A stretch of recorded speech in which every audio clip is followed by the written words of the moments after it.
going on, guys? So it's been a few weeks since I posted any videos, but we've been working on the whip, man. I had to change my heater core because I didn't have no heat in the car, and you know winter is coming, so gotta get ready for that.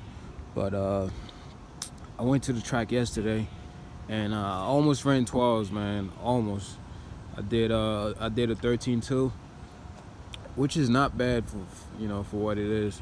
Cause I seen Honda Civics with like 400-500 horsepower running the same time. So I'm not complaining about it, but I know I can do a lot more.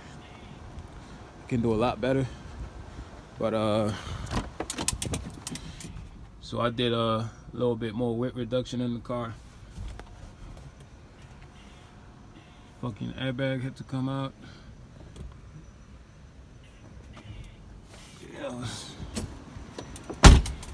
But I got a few races for you guys. Not a few, it's only like 2.